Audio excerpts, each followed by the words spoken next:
네, 안녕하세요. 2025년도 2월 3주차 기출문제풀이 마지막 문항 시작해보도록 하겠습니다. 자, 굉장히 재미있는 문제가 주어졌고요. 함수를 줬는데 함수가 x를 입력값으로 준 상태에서 두 개의 구간으로 분리가 되어 있어요. 자, 이게 지금 첫 번째 포인트고요. 그 다음에 다른 함수를 또 정의를 했는데 어라? 2차 함수의 제곱이니까 지금 4차 함수로 가고 있는 거죠. gx는. 그런 상태에서 최초의 입력 x의 범위를 주고 그 최초의 입력 범위 마이너스 5부터 1까지의 범위에 대한 g의 출력값의 최대를 g 알파라고 해놓고요.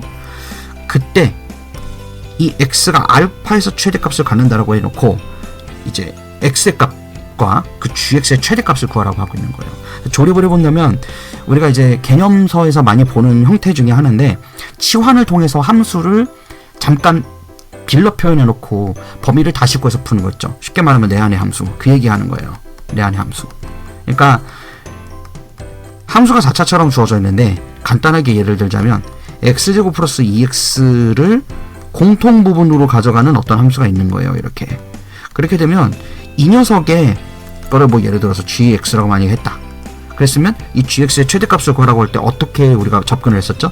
4차 함수를 우리가 알 리가 없으니까 얘를 a라고 치환을 해놓고 a가 x제곱 플러스 2x로 들어가게 되면 이 x의 입력값의 범위에 따라서 a의 입력값이 영향을 받으니까 x에 의해서 새로 구해진 a의 한정된 범위에서의 입력값 a를 가지고 출력값 y, 즉 gx, 여기서 이제 예를 gx로 들었으니까요. 그렇게 되는 형태로 문제를 풀어달라라는 접근법 기억나죠?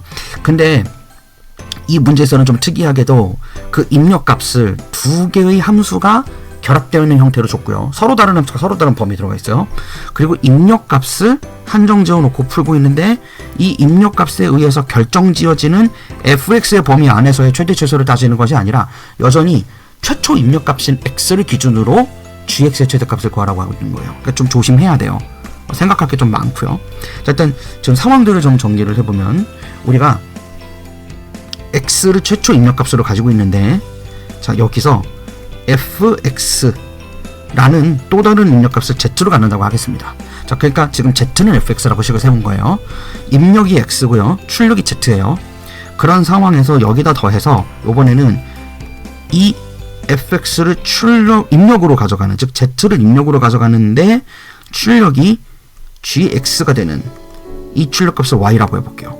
그러니까 x를 통해서 y를 바로 표현하는 게 아니라 z를 빌려서 쓸 건데 이 입력 fx의 x의 범위를 마이너스 5부터 1까지로 정해서 줬기 때문에 이 값에 따라서 g의 범위가 결정지어지는 거죠. 근데 그걸 단순한 함수의 형태로 준 것이 아니라 두 개의 함수로 쪼개놨기 때문에 일단 fx를 해석하는 것이 가장 큰 포인트가 되고요. fx를 잘 해석을 해줘야 z값의 범위를 잘 한정 지을 수 있고 그것에 의해서 g값이 어떠한 그래프 개형을 가지고 어느 범위에서 어떤 최대값을 가질까를 생각할 수 있게 된다고요. 자, 최대값을 가진다 그랬기 때문에 더 어렵습니다. 왜냐면 gx는 지금 4차고요. 짝수 함수이기 때문에 짝수 차수죠. 그래서 아래로 볼록인 함수예요. 그죠? 왜? x제곱의 개수의 앞에 것이 양수거든요. 아래로 볼록인데 최대값을 구하라고 한 거니까 꼭지점의 좌표를 가지고 구할 수는 없는 걸로 또 꼬아놓은 거예요. 그래서 꽤 좀 시간이 걸리게끔 그렇게 해놨습니다. 사실 여기서 제일 중요한 포인트는 내한의 함수라는 중요한 포인트도 있겠지만 더 중요한 거는 fx의 값을 잘 설정하는 거예요. 잘 따라와 보세요. 일단 fx의 범위를 설정해 보도록 하겠습니다. fx는 y축이 되고 있는 x는 0인 것을 기준으로 좌우로 나눠서 해석을 해야 돼요. 자, 그래서 지금 첫 번째 위에 것부터 먼저 볼게요. 이거를 이제 a 구간이라고 하겠습니다.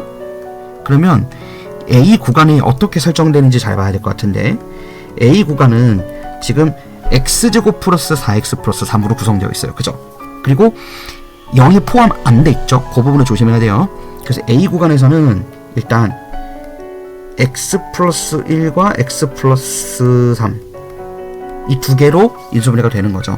그래서 얘는 마이너스 3과 마이너스 1을 지나가요. 마이너스 1을 x축에서 만나고 있는 상황이고요. 그리고 이제 꼭지점 추계 방정식이 마이너스 2에 포진되어 있어요.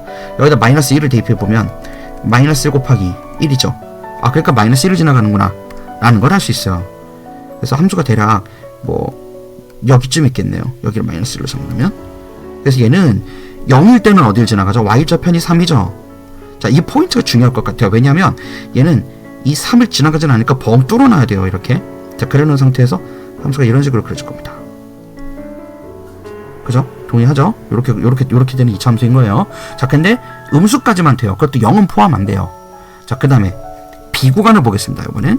자, B구간 같은 경우는 B는 이제 다른 함수로 다시 분석을 해야 돼요. 그래서 B구간은 지금 X, 이게 인수분해가 좀 안 되죠. 그래서 완전 제곱식을 써가지고 꼭지점의 좌표를 찾아서 표준형으로 바꿔보겠습니다. 꼭지점의 좌표를 찾아야 되는 거죠. 그래서 이렇게 나와요. 자, 그리고 지금 이 두 함수 다 x에다가 0을 대입했을 때 어떻게 되나요? y좌편이 3이니까 이 a구간과 b구간의 두 개의 함수는 지금 만나고 있는 거예요. 어디서? y좌편에서요. 그래서 두 번째 함수는 그래프를 이제 좀 그려보면요. 얘는 1,2를 꼭지점으로 가져가고 있죠. 1,2를 꼭지점으로 가져가면서 3에서 만나고 있습니다. 요렇게요. 그래서 이렇게 올라가는 그래프가 그려져요. 자, 그러니까 약간 이런 형태 모양이 그려진 거죠, 함수가. 여기 끝에가 3이고요. 자, 이 상태에서 이제 최초 입력값 x를 지금 마이너스 5부터 1까지라고 한정 지어놨으니까 그 한정된 구간을 좀 보도록 하죠. 한정된 구간에서의 마이너스 5는 이쪽에 있고요. 1은 오른쪽에서 끊겼어요. 자, 요 구간만 보는 거예요, 지금. 요 구간만 보는 거예요.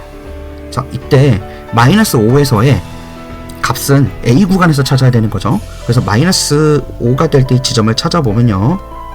얘가 값을 대입하면 되는 거죠. 마이너스 4 곱하기 마이너스 2가 되니까 8이 나오네요. 오케이. 자, 그러니까 지금 fx, 즉 z의 구간이 어떻게 되죠? 그 gx에 들어가야 되는 fx의 입력값의 범위의 구간이 지금 y값을 기준으로, y축을 기준으로 했을 때, 여기서 이제 z축이라고 하는 게 맞겠지만 z축을 기준으로 했을 때 마이너스 1부터 8까지로 구성이 돼 있어요. 이렇게요. 그죠? 마이너스 1부터 8까지만 되어 있는 거예요. 요걸 알고 있는 상태에서 이제 fx를 그냥 그대로 두고 문제를 풀면 될 것 같습니다. 자, 그래서 gx를 이제 설정을 하는데요. gx를 봐야 돼요. gx는 이제 fx의 제곱에 빼기 6fx 플러스 18이라고 줬죠. 자, 일단 인수분해가 되는지 보죠. 인수분해가 되나요? 잘 안되죠. 그죠? 바로 되지 않아요. 자, 그렇다면 반의 제곱을 써서 얘는 f의 x 빼기 3의 제곱으로 만들면, 자, 지금 플러스 9가 생성되어야 되는데 밖에 이미 플러스 18이 있어요. 그죠? 자, 그래서 플러스 18 두고 풀면 됩니다. 이렇게 만들어 놓고요.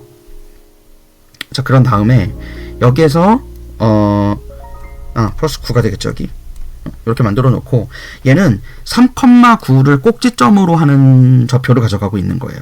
자, 근데 입력값 z를 마이너스 1부터 8까지라고 놨기 때문에 항상 쌤이 얘기하지만 2차 함수의 최대 최소 문제죠. 이제 그렇게 간단하게 된 거죠. 입력이 지금 꼭지점의 추계 방정식이 이거 사이값에 어디에서 더 가깝나요? 이 3이라는 자리는. 그죠? 여기 마이너스 1 쪽에 가까운 거죠. 그럼 함수가 아래 볼록 그래프가 그려졌을 때 여기 마이너스 1부터 8까지 구간 중에서 항상 추계 방정식에 있는 x좌표보다 거리가 멀수록 최대값이 된다라고 얘기했었죠. 아래로 볼록인 경우는. 그러니까 지금 결국엔 fx는 8의 입력값으로 들어갔을 때 gx에서 최대값을 가져가는 거예요. 자, 일단 그러면 최대값을 찾을 수 있죠. g알파. 자, g알파를 일단 찾아보죠. 그럼 g알파가 얼마가 되나요? 여기다가 8을 그냥 바로 대입하면 되는 거지. 그래서 8 대입하면 8에서 3 빼니까 5, 25 플러스 9가 나와요. 자, 그래서 34 나왔습니다. 오케이. 자, 근데 알파 더하기 g알파를 구하래요. 근데 여기서 x가 알파 있다라 그랬어요. 그러니까 이 입력값으로 알파로 끝나는 게 아니고요. 지금 그 fx는 8이 됐을 때의 이때의 이 fx, 그러니까 Z가 8이 됐을 때 입력 X가 어떻게 되냐고 역으로 추적해보라라고 하고 있는 거죠. 그죠? 언제 8이었죠? X가 fx에서 X가 마이너스 5일 때 Z가 지금 8이 됐었죠? 위에 그래프 보세요. 여기 있잖아요. 그죠? 그러니까 이거를 갖다가 여기다 적용을 해야 되는 거지. 그래서 알파 더하기 G알파가 지금 결국에는 마이너스 5에다가 34를 더해야 되는구나. 그래서 정답이 29가 나오는 겁니다.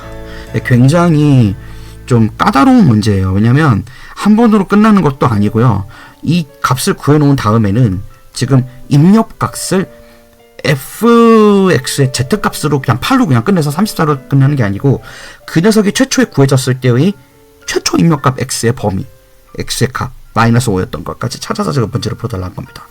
까다로운 문제는 맞아요. 그런데 함수가 요새 특히 이렇게 함수 그리는 거 있죠. 이렇게 절대값을 포함하는 함수라든가 특정 구간과 조건에 따라서 함수가 달라지는 거 여러분들 연습 많이 해야 돼요. 이게 이제 나중에 삼각함수, 지수함수, 유리함수, 무리함수, 로그함수, 함수의 미적 부분 들어갈 때 계속 따라 들어오기 때문에 지금 많이 연습을 해두는 것이 좋습니다.